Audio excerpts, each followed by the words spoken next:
This is Bleav In Buckeyes. I'm Bryant Brown, the All-American cornerback Chimdi Chekwa. The show is brought to you guys by FanDuel. Chim, we had the Nittany Lions, Penn State coming to town. They came to the Horseshoe for another big noon game, but Ohio State takes care of business 38-14. How you doing? What's going on? How's your week, man? Yeah, it was a good weekend. Friday, sent the munchkins out trick or treating to collect all the candy for me to eat, because they're not eating all that candy, right? So that was good, laid back. Sent them out the neighborhood. They got a whole bunch of candy. My 5-year-old couldn't even carry the bucket. My 5-year-old walking with a bucket of candy bars spilling out his bucket. He can't, you know what I'm saying? And I get to take it home and eat it all. So that was good. And then you rolled into Saturday. Big noon kickoff. This really felt like it should have been a big noon. This one felt one felt like big noon was the right fit. I know, going into the season we thought otherwise, but Ohio State got the big win over preseason ranking of number 3 team, preseason number 3 ranked team. So, when they play these teams, you gotta look at the preseason ranking. Can't look at where they at now. So that's a big win. But yeah, it actually was a entertaining game too. Yeah, like it was one of those games where there was a little bit of suspense early on, right? And we gotta be honest about Penn State. Penn State still has the talent on the roster, which is it's crazy. They've lost all these games in a row. 5 games. 5 games in a row they've lost.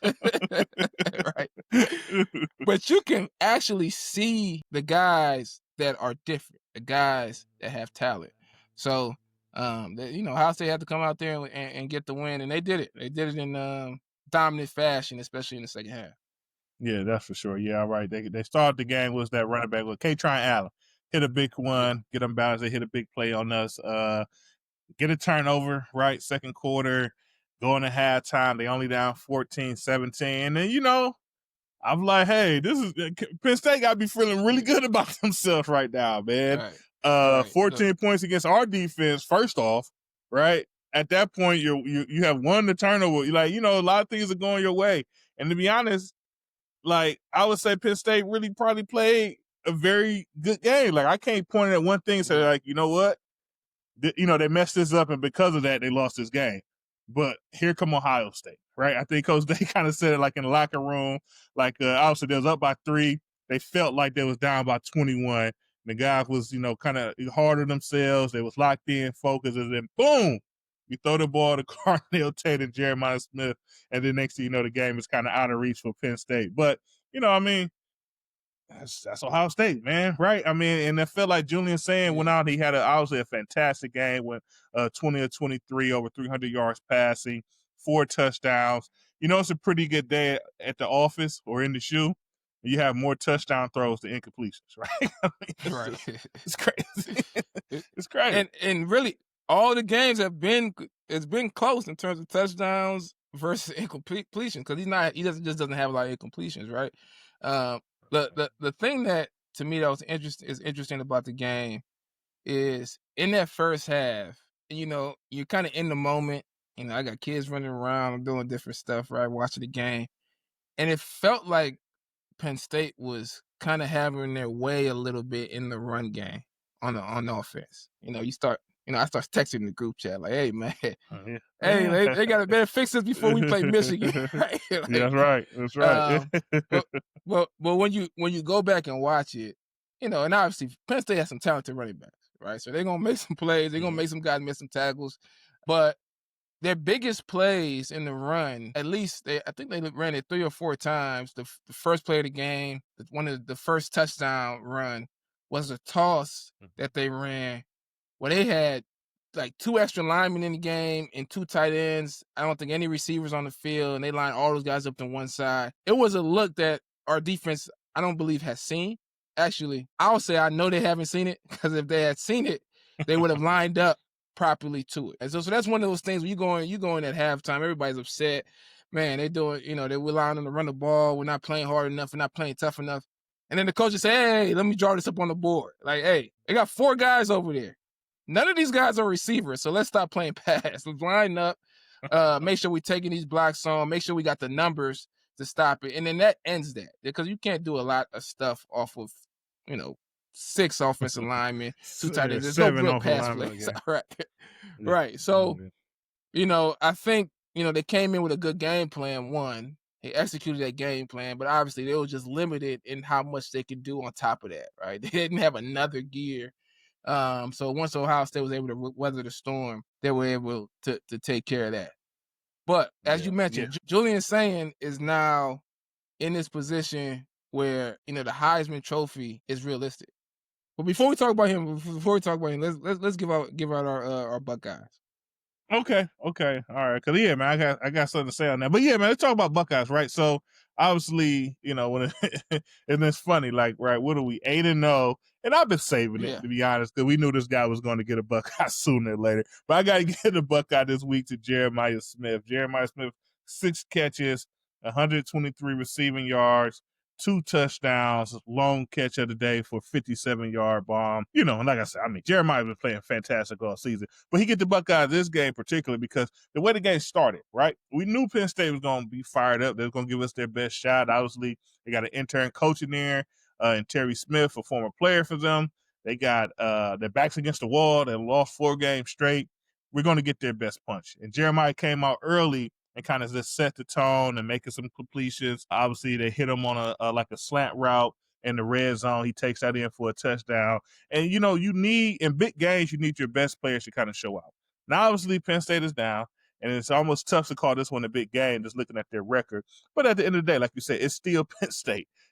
We have to be prepared and be, to go out there and execute against those guys. So him going out there, setting that tone, hitting it early, getting a touchdown, and then also in the third quarter, scoring another touchdown to kind of really widen the gap in that game. I feel like it was this felt like the right moment to go ahead and slap my guy a Buckeye. Who you got on the defense side? Yeah, I'm gonna talk about the defense, but real quick, let's not dismiss Penn State defensively. I know we talk about Jim Knowles and how their defense hasn't lived up to expectations, but Jim Knowles was on Ohio State staff last year, right? So if anybody knows or should be prepared to at least give the offense their best shot, it should be a coach that was on the staff last year, understanding where the weaknesses and the challenges are. He couldn't do it, obviously, right? My Buckeye goes to Kenyatta Jackson, and the interesting thing about this guy is, a couple years ago I went and watched practice. I think we went to watch practice during the spring. And when I go to watch practice, I'm not really looking at names. I'm just looking at numbers. I'm just looking at numbers. It could be a freshman, a senior, it doesn't matter. He's one of the guys that to me has always flashed in terms of just ability, just straight raw ability. And it felt good to finally see that ability be showcased in a game to where it just looked like, I'm not truly paying attention to pass rush moves and everything. I'm just watching the game, and every time I'm looking up defensively, it just seems like he's being disrupted. He's getting the pressures. He's getting rid of linemen, making plays on the ball, hitting the running back, getting TFLs. So he just seemed like he was everywhere. And when I saw him a couple years ago, that's who I always expected to see. I'm like, man, he's going to be disruptive. It's good to see that production play out. So he gets my Buckeye, and I expect to see more of that. Right? That's what I expect to see that every single week. Let me shoot out his stats real quick. So he ended the game with 4 tackles, with 2 sacks, 2.5 tackles for loss, and then he also had a pass breakup late in, I think it was the fourth quarter when he got that pass breakup. So yeah, like you say, he was all over the place, right? You're like, it was another DN showing up big time against Penn State. They got to be tired of our defensive hands at this point in time. Like Penn State's like the initiation for the next great defensive end. Yeah. Arvell Reese had another game, right? He got another sack, another tackle for loss. He gave that left tackle some woes over there coming out the line of scrimmage. He finished the game with 12 tackles. And then Caden McDonald also had a huge game at that nose spot, ended the game with 8 tackles, 4 solos. Like you say, once the defense kind of settled in, figured things out, shut them down. Their quarterback, Penn State quarterback Ethan Grogmeyer, who's from Central Ohio, right, from Lewis Center. In his second start play, I mean, he played pretty good. I mean, right, he didn't turn the ball over into the fourth quarter, right? On fourth down, trying to get the score last second touchdown there to kind of just for the effect of things. He ended up throwing an interception on that one. But other than that, he managed the game. He didn't make many mistakes. It's just when it come down to it, we're just Ohio State, right? It's just too much. We just bring too much. Yeah, and the defense. I felt like they were going to figure it out. I felt like after halftime, that was it. Like the jig is up for Penn State. There's only so much they can do offensively. They're not going to have a truly high-powered passing game. So once we stop the run and we kind of figure out how they're trying to attack, I figured they were going to be able to overcome some of those challenges that we saw in the first half. But the other thing is, Penn State, while they were able to play it close and they were able to do some things, they're defensively, they had no answers for the offense. And you talk about Jeremiah Smith, and to me, those safeties out there, because Jim Knowles was trying to, like, he was trying to call coverages that had two safeties high on top of everything playing coverage. And those safeties were in hell all game. Like, they really were struggling to stay on top of those routes. And it got to a point where I was upset for the corners for Penn State. Because in the red zone, 2 times, Jeremiah Smith, they ran an RPO slant to Jeremiah Smith. He's lined up in the slot. If Jeremiah Smith lines up in the slot, you expect that they're throwing the ball to him, right? They played some type of cover 1, right? It's man-to-man, but you got a safety right in the middle of the field. So really the only guy that safety could get to, realistically, in the red zone, this is the red zone, there's no real true deep ball, is Jeremiah Smith. So there's really one guy that he's really going to be able to cover. And they ran the slant right towards that safety. 2 times.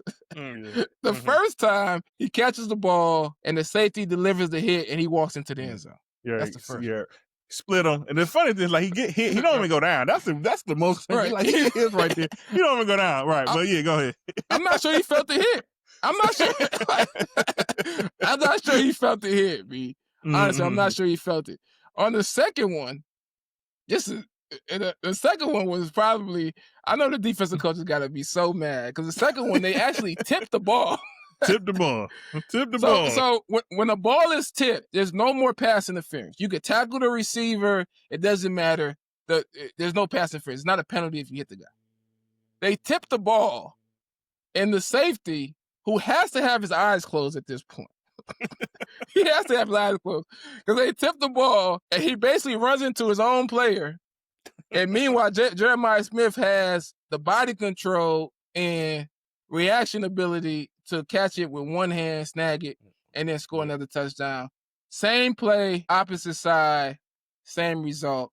He's a problem. And this is why, before, we always talk about like red zone pass was something that they needed to improve on.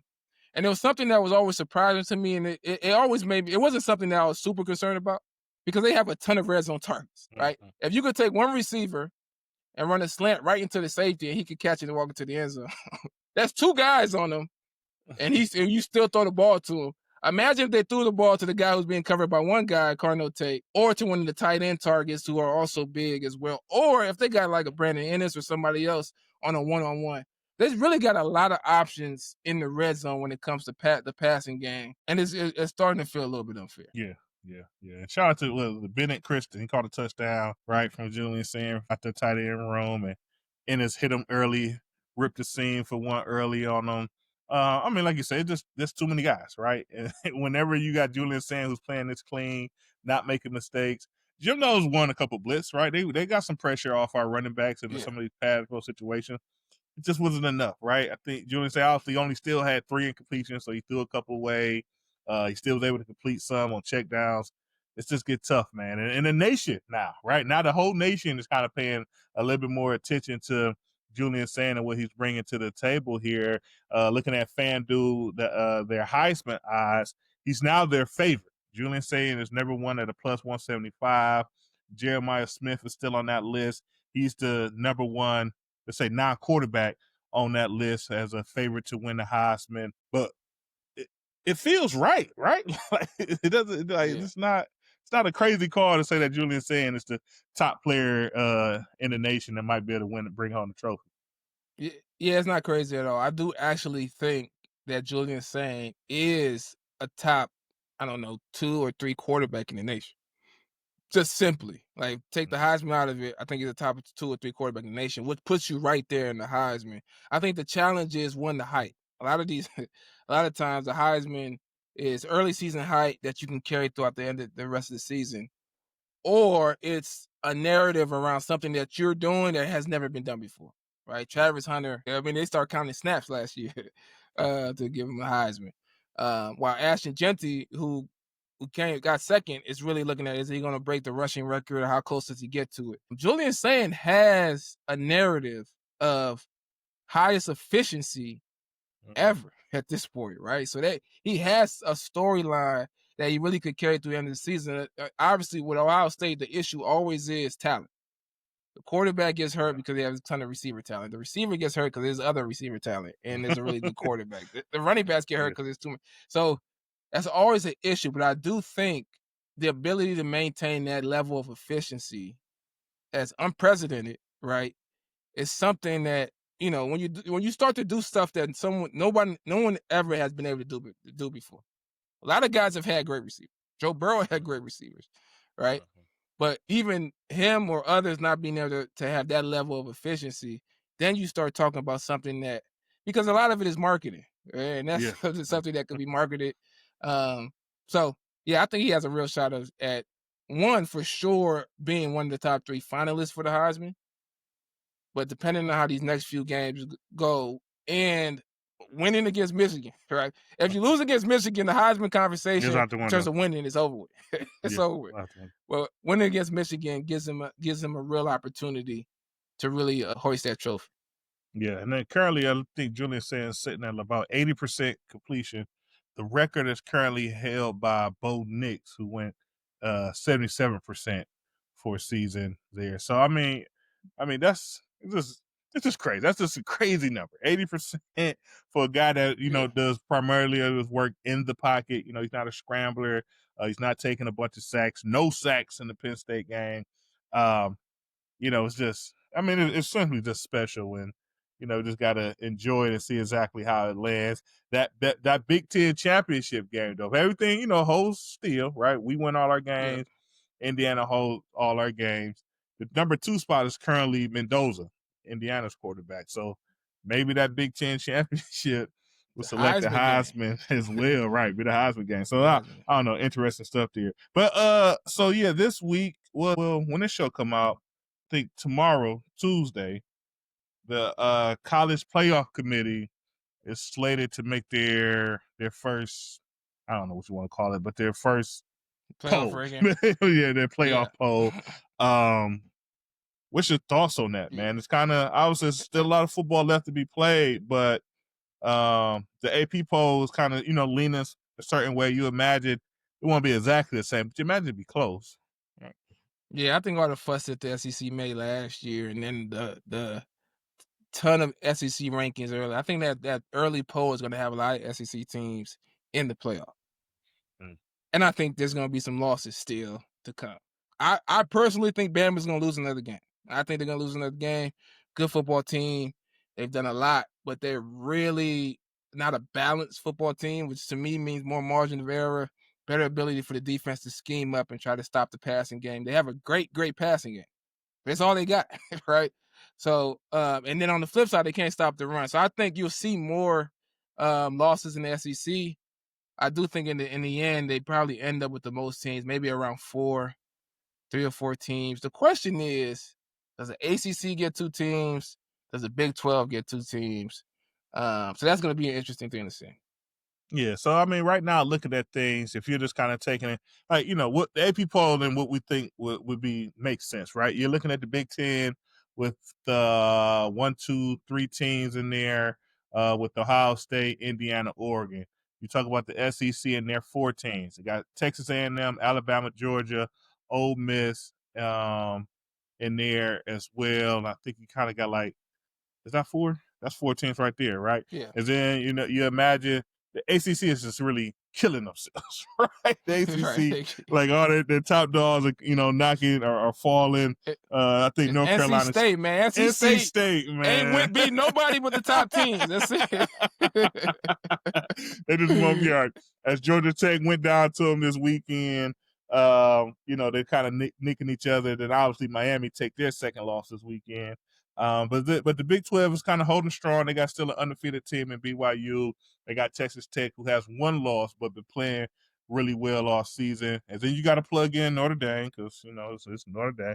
They always kind of get themselves a spot in there. And then obviously they save a spot for a school that's not in the Power 4 conference right now that's looking like Memphis. So, I mean, obviously, like we say, still a lot of games left to be played. But when it comes down to it, the argument's going to be similar to last year. It's going to be some SEC team like 3 losses, and they're going to be saying why they should be getting in, or some of these teams with 1 losses or 2 losses and things of that nature. Let's see how it goes. Yeah, that's what it's going to be. They keep Vanderbilt up at a good ranking so that they make sure that everybody who beats them can get ranked high. And shout out to Vanderbilt. They're on a good season. I think the quarterback is playing great. But if you put that same brand in another conference, they just wouldn't be ranked as high. It's just the reality of it. But yeah, that's going to end up being the argument at the end.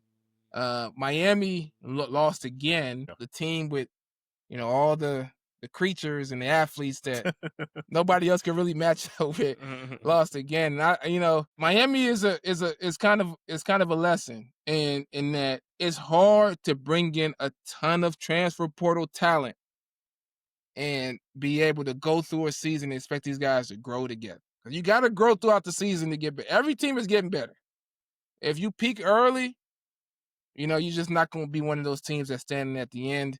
And when you got, a bunch of graduate seniors, 25, 26-year-olds, guys started a family, guy working an internship, getting ready for his job, other guys thinking about the NFL, throwing each other on the bus. Like, it's just hard to bring that team together. And that was always going to be the story to me. If Miami was there at the end, they did a good job. Those coaches did a good job of bringing that team together to be able to make it towards the end. So, yeah, it's still a talented group. Still a talented group, right? Yeah. I mean, obviously, like I say, we still got I think 5 weekends in the month of November. So there's a lot of football left on the table. And so if anything happens, they may be able to shake themselves back in it. But right now, I think if you're just looking at rankings and what's scheduled sit, Louisville is in that driver's seat to get themselves into that ACC title game. And I think Georgia Tech is still in a good spot to do so as well. But like I say, it's interesting how things shake out. This is what we get. Everything kind of gets to this point, right? Like we had a season, we play all these games, but now we got the 12-team playoffs, and everyone wants to get in there, right? LSU fired their coach, and they go right to the media and say like, "Hey, it's a 12-team playoff. We need to be in the playoffs, right? Like we and so if it look like we're not going to playoff, we're shaking things up. This is not, it's not how we're going to do things." The SEC, 25% of the SEC has no head coach. 25% of the SEC has fired their head coach and is figuring out the future. 2 of those teams were highly ranked teams this season. So it's always funny. All these teams are great, but they don't feel like they're great enough. They get rid of their coach. So yeah, it's interesting. But Texas Texas is sneaking back up there. Yeah. It's creeping up. Yeah. So Texas is a good football team. Arch Manning, if Arch Manning was what everybody said he was, Texas would be a top 5 team. He's struggled, but recently he's improved. Texas is a team that can stop the run and still play coverage, and they got the big guys up front to be able to figure out the run game. So they're built like a top 10 team. They just got to actually perform like a top 10 team. And they don't have half their team's not transfers, right? So no. But they're definitely a talented team. Yeah. One thing I wanted to we've gone over a little bit, but one thing we didn't talk about was Ohio State's run game this week. I thought the run game was much improved, and I felt like they've kind of settled into kind of this RPO run pass approach. With some of those RPOs, they're not really even reading. They're still running it, but it feels like Sayin has already made up his mind and he's handing his ball off. It felt like a good rhythm, a good approach to running the ball. I'm interested in your thoughts on the run game. Yeah, so first we went running back by committee, right? Yeah. I think how many guys we had running the ball? Maybe 5 different guys ran the ball in the game. Something like that, 4 right? or 5, yeah. 4 or 5. And I think, like you said, with the run game, especially this past week, it was good to see that they stuck with it. Because essentially, in the fourth quarter, Bo Jackson hits a big one, right? And I think he ripped one for 50 so yards or so, 51 yards. But before that, if he doesn't get that big run, I think the conversation is a little bit different. Like, hey, I feel like the running game kind of struggling a little bit, right? And I feel like that's how we would have approached it, because the stats would have looked very similar to the past couple of weeks. We got just about 100 yards rushing. Several guys touched the ball. Maybe one averages is about 3 or 4 yards a carry. You feel a little bit different about it, but him actually getting one changes things. Now he averaged 8 yards to carry. We have 164 yards rushing total in the game. And then, you feel a little bit better about the situation. I think the approach is the approach. We're going to get a lot of guys chances here. We're going to get Bo some carries. James People came in. He actually had a spark. I feel like that's the spark we kind of been waiting to see James People have essentially all season. He had a spark. CJ Donaldson, he gets another rushing touchdown. Obviously, he has the fumble as well. Yeah. He got to protect the ball. The ref could have helped him out a little bit. I feel like his progress was kind of stopped. His forward progress was stopped for 4 seconds. Julian Sayin was walking to his sideline. But then they ripped it off. So you gotta get to the ground, whatever, take it as a learning lesson from there. Isaiah West got how many carries? Isaiah West had a couple carries in the game. 4 carries in the game. And then even Julian Sayin, right? He stepped up and showed some ability with his legs as well.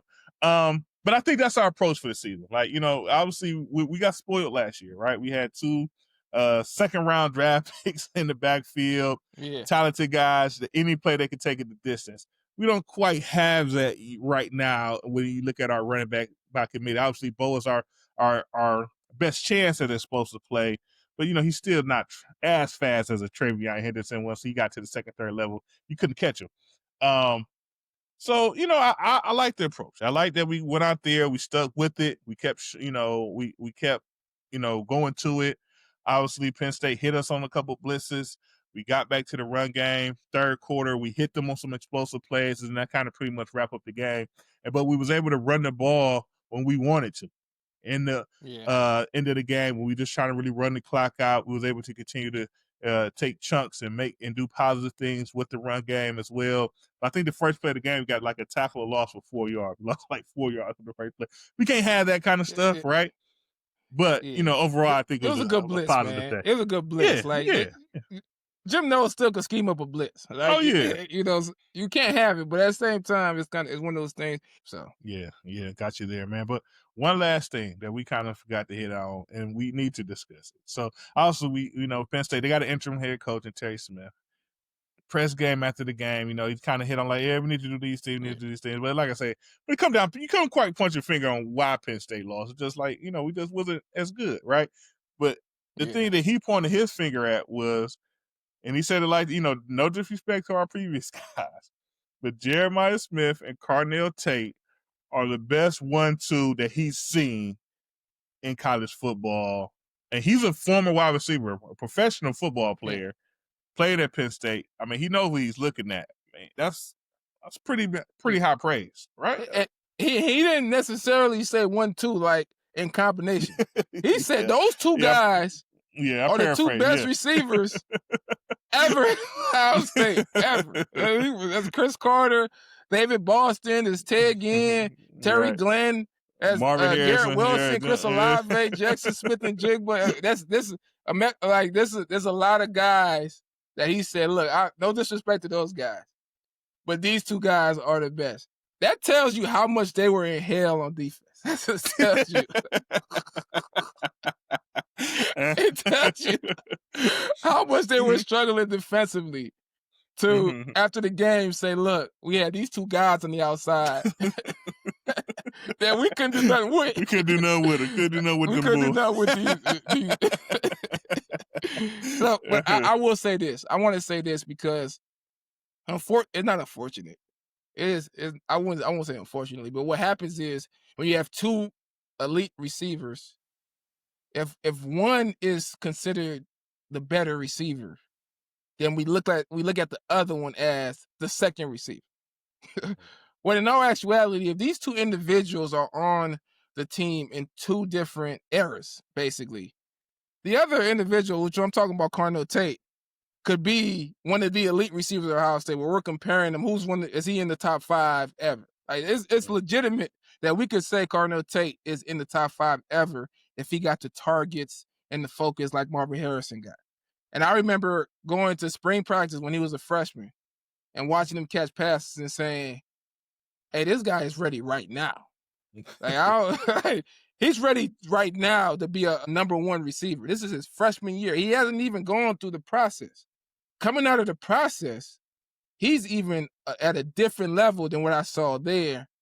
And he's a different receiver than Jeremiah Smith in that he's like he has a size, he has a speed, but he's like so smooth, and it's just hard. Like, he really messes with the defensive backs kind of rules and tendencies of what a receiver does. He'll stem all the way inside and have you thinking, okay, he's about to sit down on the curl and take it back outside and run a go route. And it makes me want to, I got to teach my DBs a little bit different because, every once in a while you're going to get a guy that does this type of stuff, and you got to consider that you may just need to open up and get your head around and play it. So Terry Smith isn't wrong in terms of these guys have the talent level of anybody that's come through Ohio State. But it is funny, though, because it just shows you how much they were struggling to deal with. Yeah, that's for sure. But our Buckeyes, they go on the road this week. They're at Purdue. Purdue is not having the best of seasons, sitting at 2-7. But they just played the team up north this past weekend and played them within 1 score. So, they're always a prideful bunch. They got a history of catching Ohio State at Purdue Right. and making some noise. Right. So, yeah, we'll be, tuned in, locked up, ready to go. And what's that, West Lafayette? But that's our show. Obviously, as news come out, we'll continue to bring it to you guys. Please feel free to follow us on YouTube, Spotify, Apple, as we continue to get into this November ball and try to get things geared up, get our best team ready for what we know is coming that last weekend here in November. Chim, as always, we're going to end this show with a nice OH. Ayo. Go Bucks. Talk to you guys soon.